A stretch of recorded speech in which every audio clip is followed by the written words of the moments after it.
Counselling जो है वो एक नॉन जजमेंटल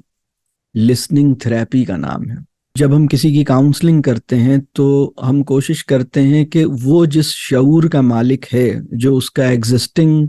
शऊर है और इल्म और समझ की जो सतह जिस पर वो है, उसको वो पूरे तौर पर उसका इस्तेमाल कर सके, उससे वो अपने शऊर से पूरी तरह इस्तिफादा करते हुए अपने मसले से बाहर निकल आए।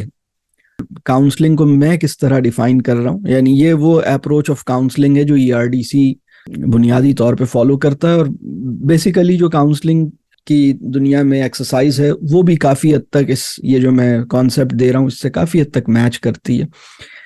नॉन जजमेंटल लिसनिंग थेरेपी, जिसका गोल ये है कि जो फ़र्द जिस शऊर और जिस इल्म और जिस समझ का मालिक है, उसको वो पूरे तौर पर उसको यूटिलाइज करे और अपने प्रॉब्लम को रिजॉल्व करने में वो अपने शऊर का भरपूर इस्तेमाल कर सके। असल में जो बुनियादी मदद है काउंसलर जो करता है अपने काउंसली की, वो अपने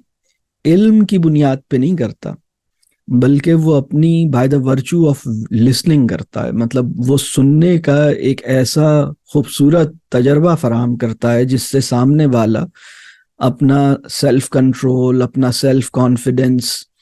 उसमें बेहतरी महसूस करता है। यानी मैं किसी को इस तरह सुनूं कि उसके नतीजे में उसे करार आने लगे, उसके नतीजे में उसकी नफ्सियाती हालत कुछ बेहतर होने लगे और वो अपने मसाइल को हल करने की पोजीशन में आ जाए,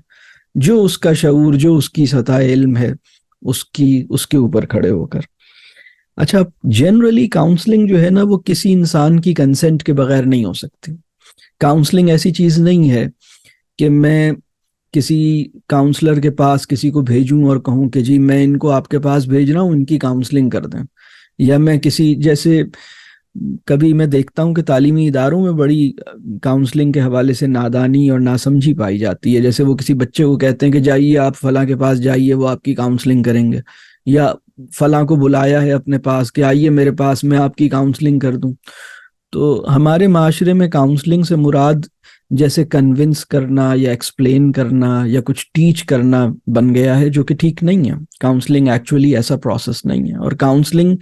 किसी की कंसेंट के बगैर हम ज़बरदस्ती नहीं कर सकते। मतलब यहाँ अगर मैं किसी बंदे को बुलाऊं और कहूँ कि आइए मेरे पास बैठिए, मैं आपकी काउंसलिंग करूं, तो ऐसा नहीं होगा। बल्कि जनरली ऐसा होगा कि काउंसली खुद किसी के पास जाना चाहता है और वो ये चाहता है कि वो अपना प्रॉब्लम किसी से शेयर करे, और किसी की हेल्प वो सीख करता है, मदद मांगता है, और फिर वो, यानी अगर कोई मेरे पास आता है तो मैं उसकी काउंसलिंग कर सकता हूँ, लेकिन मैं खुद ज़बरदस्ती किसी की काउंसलिंग करूँ, ये ऐसा अमल नहीं है कि मैं ज़बरदस्ती किसी की रजामंदी के बगैर मैं उसकी काउंसलिंग नहीं कर सकता। और मेंटोरशिप क्या है, एक और लफ्ज़ जो मेंटरिंग का इस्तेमाल होता है। मैं जब भी काउंसलिंग की बात आती है तो मुझे ये ज़रूरत महसूस होती है कि एक आध जुमला में मेंटरिंग के लफ्ज़ पर भी बयान कर दूं, क्योंकि मेंटरिंग और काउंसलिंग रिलेटेड भी हैं लेकिन बहुत मुख्तलिफ हैं अपने मकासद और अपने अप्रोच और अपने लॉन्ग टर्म गोल्स के अंदर।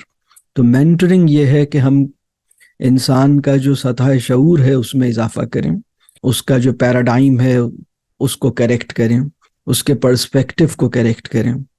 उसका जो ज़िंदगी को देखने का अंदाज है या लेंस है उसको यकसर बदल दें, यानी इसकी इस्लाह करें और वो हकीकत तक पहुंच सके, यानी रियलिटी को पहचाने। हकीकत क्या है, चीज़ों की हकीकत, इंसान की हकीकत, कायनात की हकीकत, और इन सारी हकीकतों को पैदा करने वाला मालिक व माबूद, उस तक पहुंचने में या पहुंचाने में उसके लिए उसकी मदद करें। तो ये मेंटरिंग है, और ये जिसको हम तरबियत या मुरब्बियाना ताल्लुक़ की बात हम करते हैं।